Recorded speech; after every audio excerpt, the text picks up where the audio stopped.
What's up everyone, how's it going? And welcome back to another video here on the Jamie Staples channel. This is actually a part 2 video of a Q&A that I did. If you want to see part 1 or you missed it, check out the last video. It'll be linked down in the description below. Check that out first.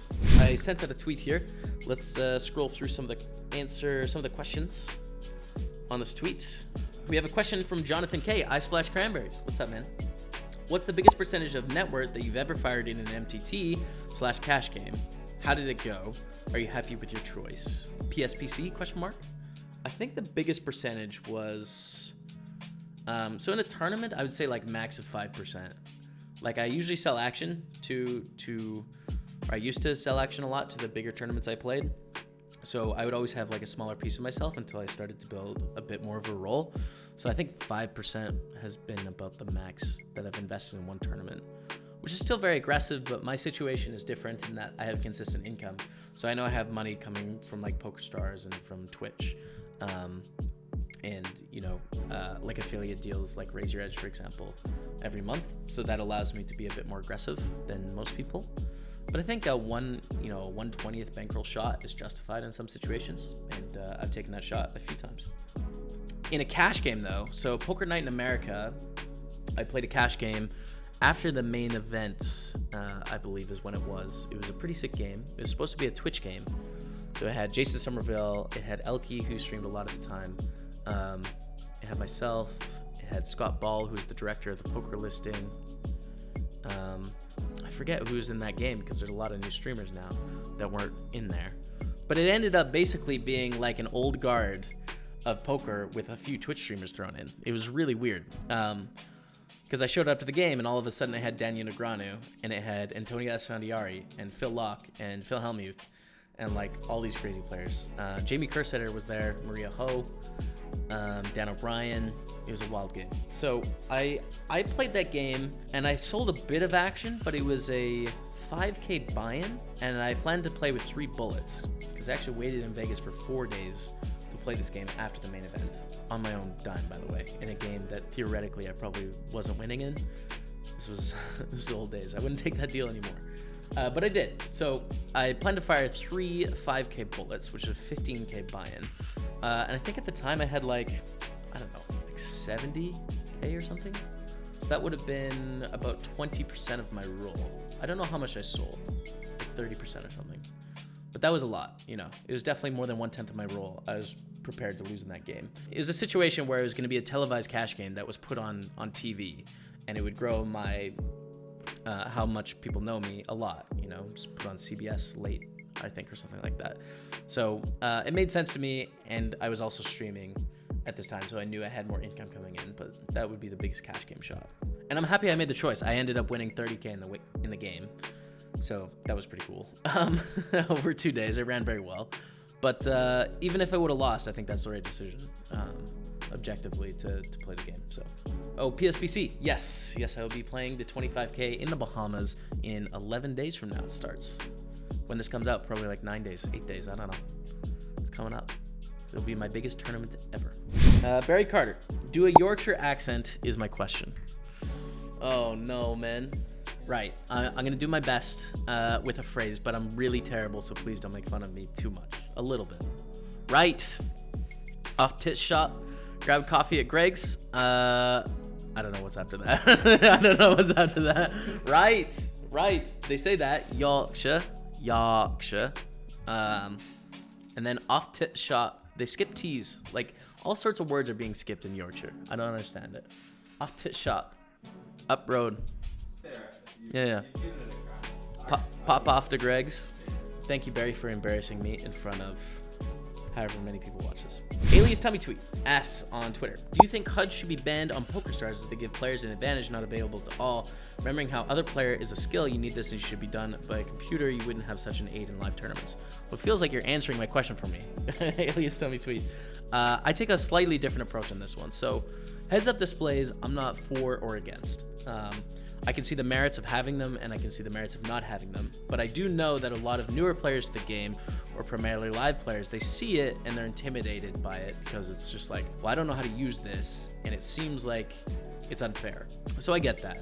I think there's a lot of factors at play. You want to protect those players. You want people to feel comfortable playing online poker, especially if they're new. And if that intimidates them, that's a bad thing. So you don't want that. That's a vote in the remove HUDs category.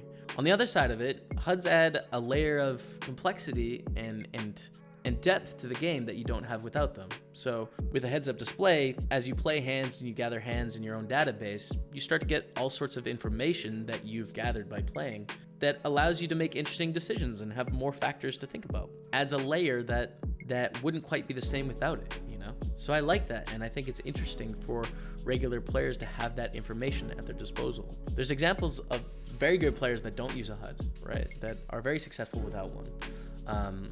And then there's crushers that use a HUD as well. So I don't think it's a be-all, end-all whether you use one for your success in the game. And if you're using a HUD as your excuse for why you're losing, it's a terrible excuse. You got to work on your mindset and your poker. Another thing is game integrity, right? So removing HUDs from the game, banning HUDs, I'm assuming is a difficult thing. You know, like you can ban the software, but you have to be able to detect the software.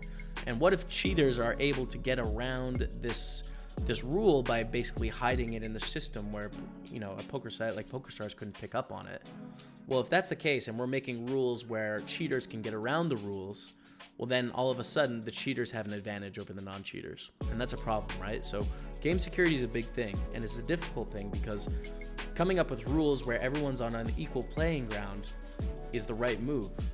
We don't want to allow people that can get around the rules to have an advantage on the rest of our field, right? That's priority number one to me. So I think it's a tough one. It's close either way. I'm not for or against, but I do use a heads-up display. KP, a guy that I met in Lethbridge. I used to play with KP all the time in the 1-2 game and sometimes the 1-2 PLO game in Lethbridge, or Dealer's Choice game. Dutch guy. I think he's living in Holland right now. Are you staying in the UK forever now? No, I am not. I really like the UK. It's been great to travel here. I'm going to be here for a bit longer because Rebecca has some appointments she has to take care of through the NHS, like some stuff with her ear. She has to get a surgery and stuff. So basically I'll be here until that is over, and then we're going to move on to another place. I do love it. I think in the long term it could be a spot I find myself trying to settle down if I can manage to get citizenship and all that. But for now, I am really excited to explore more of the world, travel, and see more. Tom Baker, how did you become affiliated with PokerStars? Was it through your streaming? Did they approach you from your online results? Good question, Tom. So I started with PokerStars just about 4 years ago now. So I hopped on Twitch within about a month of Twitch Poker starting. Jason Somerville was streaming. There was a few other small streamers, and I saw it, and this coincided with me dropping out of school and deciding to full-time play poker for a living. So I thought this would be cool. One of my goals was to participate in the poker industry. If I was going to dedicate my life to this, I wanted to have a bigger impact than just me trying to win money, but also try and help the game itself. So Twitch started, and I started streaming, and I streamed a ton, like 6 days a week for the first 4 months, an average of 8 hours a day, like just streamed so much at my parents' place. And it was funny because I got a phone call, and I used to listen to this podcast all the time. It was the 2+2 PokerCast at that time. Now it's called Dat Poker Podcast. And there was a guy on it from PokerStars named Steve Day. Steve had a very distinct voice, so he would go on this podcast and talk about what was going on in PokerStars that week and like the tournaments happening and stuff. So when I picked up the phone in my bedroom, it was 9 a.m. before a stream. I was just kind of napping. When I answered it, he said hello. And I knew who it was before he introduced himself. I knew it was Steve Day because I listened to that podcast. So I said, oh my God, hello, hi. And I started pacing around my room and having a conversation. I basically tipped my hand that I was interested. There did not need to be very many negotiations. They understood that I would do pretty much anything to be part of it. That was my goal getting into poker, you know, like that was the dream for me. That's what poker was cool for when I started playing 9 years ago. You know, seeing the guys on TV, sponsor pros from PokerStars, from Full Tilt Poker, I was like, that's who I want to be. And I got into poker to be that. Now my goals sort of shifted over time. It was kind of like my dream in this game was becoming a reality. So I signed with them, you know, after about a month of discussion in early April, I think April 2nd. I actually won the big 109 on the day of my signing. Question from A. What's your opinion on onions? Meh. I think I've had a little bit too much onions. I don't really like sweet onions. very much. I think they're okay. They add some flavor, but like plain onions by themselves, not so much. What would you say is the biggest hurdle for online poker to grow even more? So this is an interesting question. I think let's think back to like 2000, and poker was the best game you could play on your computer, and it wasn't close. It was amazing, dude. You could gamble for money on your computer playing poker against other human beings. There was nothing like it. Beautiful, right? Now in a 2018 coming on 2019 world, there's all these other games that are interesting, right? So poker was in a league of its own, and now it's competing against games like Fortnite, against people of legal age that play those games, or against consoles, playing Call of Duty, playing whatever. Hearthstone. Poker is competing in a gaming market that has 100x'd in that amount of time. So the biggest hurdle is innovating within that space. Poker needs to become more interesting to those people, because if I was 18 years old right now, I'm pretty sure that I would be more inclined to play Fortnite than poker. And that's too bad, because poker is an amazing game. It has so much depth. Once you get into it and you experience it, it's one of the best games in the world. It's fantastic. But to get people into the game, it needs to have a bit more flair. It has some spins, has to have innovation, it has to have ways to get people to try it, to become regs, like most of us watching this channel. So they need to keep doing that. And I think PokerStars is doing a great job trying to do some of these things, releasing games that don't really appeal to us as grinders, a lot of them, or releasing games that sort of are crossovers to try and appeal to some of these people and bring them in and get them to try poker and hopefully become enthusiasts like the rest of us.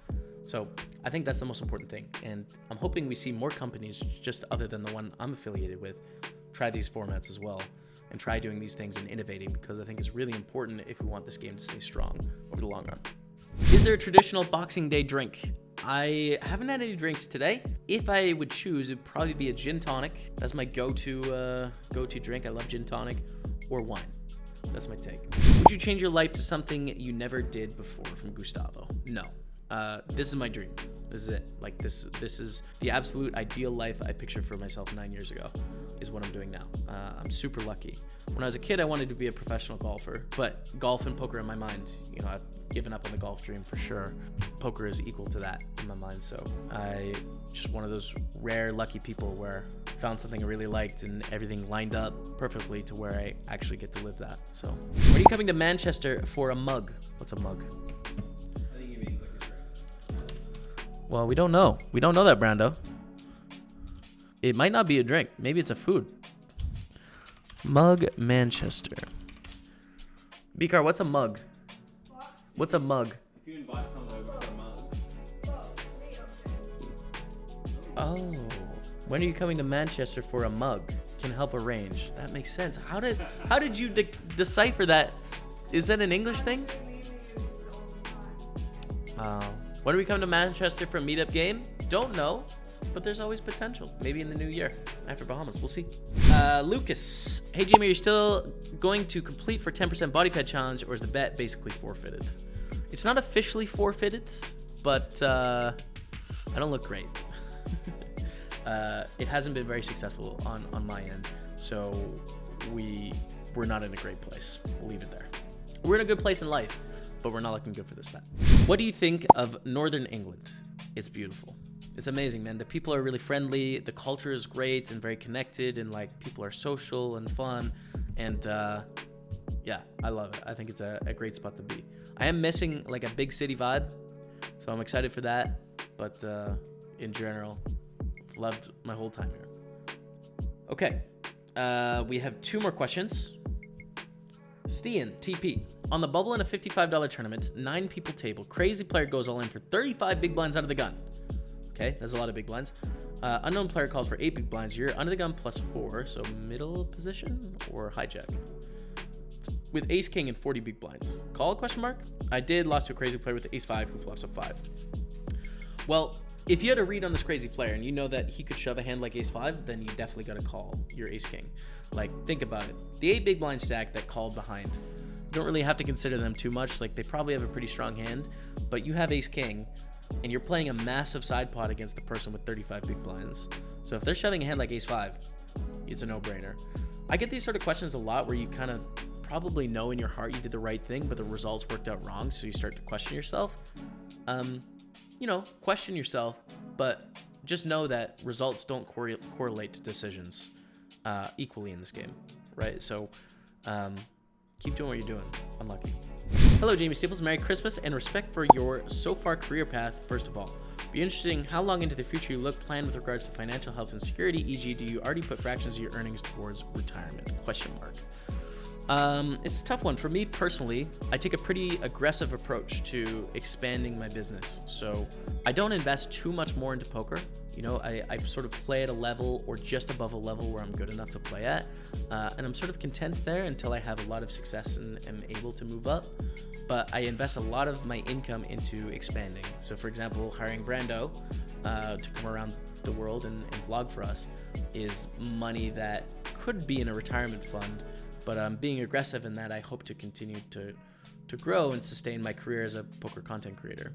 BCar runs social media with me. I have an editor for the PokerStars channel, someone that keeps the books, a lawyer, accountant. Is that everyone? Bodyguard. That's BCar, yeah. BCar bodyguard as well. So basically that's where most of my money is going, but money is increasing for me. So I'm doing my best to continue to expand it and not be really silly with my spending or anything like that. So the bank account is growing, but I'm reinvesting a lot into my business. And that's a wrap on the questions. So thank you guys so much for watching. I like this. If you guys like this sort of format, let me know down in the comments below, and you can ask more questions. I'd love to answer more questions at a later date. So these are great videos. Let me know. If you wouldn't mind, subscribe to the channel if you enjoyed this, and hit the thumbs up. Thanks so much for watching. Until next time, we'll see you later.